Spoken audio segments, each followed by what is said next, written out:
Halo semuanya, perkenalkan nama saya Reza Ulia Putri. Di sini saya akan menyampaikan sebagian kecil isi dari buku Psycholinguistic 101, bab 6 yang berjudul Bahasa dalam Kenyataan Dunia. Sebagai pendahuluan, sampai saat ini kita telah mempertimbangkan bagaimana pemahaman dan produksi bahasa bekerja secara terpisah. Bagaimana pembaca memproses informasi dari bahasa, menangani ambiguitas, dan sebagainya. Namun, sebagian besar bahasa sehari-hari melibatkan interaksi dengan bahasa orang lain yang terjadi dalam dialog. Dalam bab ini, kita akan beralih ke pertanyaan-pertanyaan terkait bagaimana pembicara dan pendengar saling mempengaruhi. Dialog penelitian. Inti dari berbicara adalah untuk menyampaikan suatu informasi dari pembicara ke pendengar. Tetapi bagaimana jika terjadi sebaliknya? Apakah pendengar juga mempunyai pengaruh terhadap pembicara? Perlu diingat bahwa dalam dialog biasa, pembicara dan pendengar secara bergiliran mengambil peran, sehingga batasan antara pembicara dan pendengar menjadi tidak jelas. Umumnya digunakan istilah lawan bicara untuk para partisipan dalam suatu dialog, tanpa menyebutkan secara spesifik apakah mereka saat ini adalah pembicara atau pendengar. Tujuan umum dari dialog adalah komunikasi yang berhasil tentang ide, informasi, niat, dan sebagainya, sehingga lebih masuk akal jika pembicara memberikan perhatian yang cermat terhadap kebutuhan pendengar dan melakukan hal-hal seperti menghindari ambiguitas dan mengemas informasi sedemikian rupa sehingga menandai informasi tertentu sebagai sesuatu yang penting atau baru bagi pendengar. Memperhatikan pendengar dalam dialog. Pada hakikatnya, dialog merupakan kegiatan bersama antar pembicara di mana mereka harus bekerja sama untuk memahami dialog, menurut Clark 1996. Sama halnya seperti melakukan dansa di ballroom dan menggergaji dengan gergaji dua tangan. Dialog juga memerlukan kerjasama agar dialog tersebut bisa berhasil. Jadi dapat disimpulkan bahwa saat berdialog tentu saja pihak yang terlibat harus saling terhubung dan membangun dialog agar dialog tersebut berhasil. Tempat bersama dan pembicara egosentris. Kesamaan merupakan gagasan kunci dalam berdialog. Kesamaan yang dimaksud adalah sebuah asumsi lawan bicara bisa dijadikan pengetahuan bersama berdasarkan bukti yang ada. Kesamaan lainnya juga dapat berupa konteks langsung, linguistik, dan non-linguistik. Kesamaan memainkan peran dalam sebuah dialog, bahkan terdapat bukti yang menunjukkan kesamaan mempengaruhi penggunaan ekspresi referensial dan membantu kita untuk merujuk pada sesuatu. Berdasarkan sudut pandang komputasi, kesamaan itu mahal. Beberapa hal bisa menjadi potensi yang besar terhadap kesamaan di antara lawan bicara, bahkan orang yang relatif asing.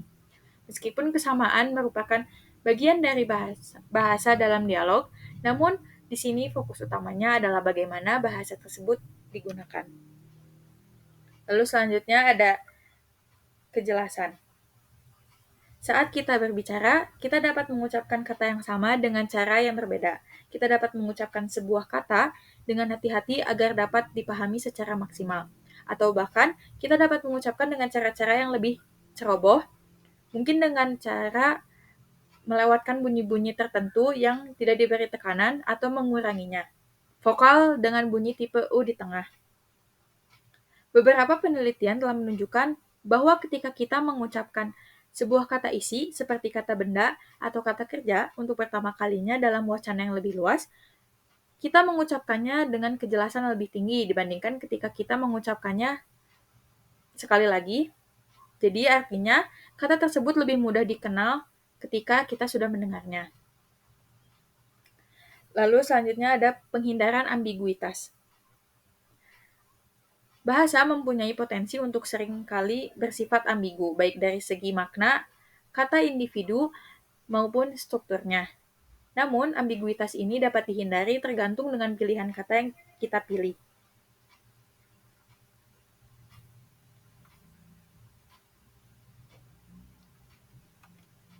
Lalu selanjutnya ada priming dan penyesuaian, dialog model.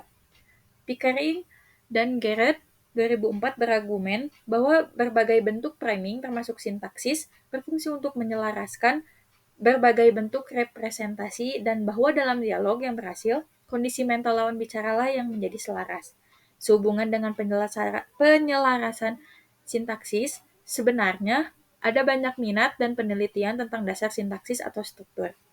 Priming dalam hal ini mengacu pada fenomena menarik dalam produksi ujaran, dapat berupa lisan maupun tulisan. Lalu yang selanjutnya ada koreferensi. Hal penting dalam koordinasi antara pembicara dan pendengar adalah bagaimana pembicara atau penulis membuat referensi terhadap suatu hal atau peristiwa baik untuk pertama kalinya atau merujuk pada sesuatu yang sudah disebutkan. Kata-kata yang digunakan untuk melakukan hal ini disebut dengan ekspresi referensi inti. Bentuk ekspresi rujukan sangat penting untuk keberhasilan dialog karena kita ingin pendengar memahami apa yang kita maksud.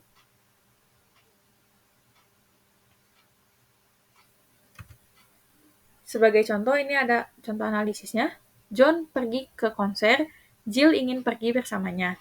Katanya atau dia di sini memiliki sedikit makna dan penafsiran bergantung pada konteksnya. Dalam hal ini, pada kalimat sebelumnya. Baik dalam konteks linguistik maupun model mental yang berasal darinya, penting untuk penafsiran dia diinterpretasikan dalam hubungannya dengan kata yang terhubung dengannya. Dalam hal ini, John serta representasi John dalam model mental dari wacana representasi John. Kata itu sendiri yang dihubungkan dengan kata ganti kadang-kadang disebut mendahului ekspresi dan representasi dalam model mental disebut referensi sebelumnya. Lalu yang selanjutnya ada faktor terkait bahasa. Ada beberapa kendala dan preferensi tentang cara menafsirkan kata ganti dan ekspresi inti lainnya yang tampaknya bersifat struktural atau sintaksis. Misalnya, ada preferensi atau semua hal dianggap sama untuk kata ganti tanpa tekanan untuk merujuk pada pendahulunya yang memiliki peran tata bahasa yang sama. Hal ini disebut sebagai paralelisme peran tata bahasa. Menurut Stephenson, Nelson, dan Stanning 1995. Contoh analisisnya, Joe memukul John dan kemudian dia menendangnya. Meskipun preferensi ini tampaknya bersifat gramatikal, tetapi preferensi ini juga bergantung pada hubungan semantik antara kedua klausa dan paling jelas terdapat kata hubung dan di antara keduanya. Tampaknya juga ada kendala yang relatif keras dan cepat mengenai cara penafsiran kata ganti, khususnya berbagai jenis ekspresi inti yang berbeda dianggap tunduk pada prinsip-prinsip teori yang mengikat, menurut Chomsky 1981. Lalu, ada referensi dalam model mental. Ada sejumlah pengaruh pada inti referensi secara umum dan kata ganti pada khususnya yang tampaknya lebih tepat dijelaskan sebagai pengaruh terhadap status rujukan dalam representasi atau model mental wacana. Secara umum, kata ganti digunakan untuk merujuk pada referensi yang sangat mudah diakses dalam model wacana mental. Menurut Ariel 1990, Arnold 1998, Chef 1976, Gandel dan kawan-kawan 1993. Ada sejumlah cara agar referensi dapat dibuat lebih menonjol atau dapat diakses dalam sebuah wacana, sehingga menghasilkan waktu pemrosesan yang lebih cepat. Salah satu cara utamanya tidak perlu disebutkan secara eksplisit. Lalu yang selanjutnya ada penyebutan pertama dalam sebuah kalimat tampaknya mempunyai dampak penting yang tercermin tidak hanya dalam transmisi konferensi, namun seringkali dikacaukan dengan penempatan pada posisi subjek dan penelitian yang memisahkan status-status ini menemukan hasil yang bertentangan. Dalam beberapa penelitian menemukan bahwa referensi yang disebutkan pertama menyebabkan transmisi lebih cepat daripada subjek yang disebutkan. Gernsbacher dan kawan-kawan 1989. Faktor ini mungkin berpartisipasi dalam membuat referensi lebih mudah diakses.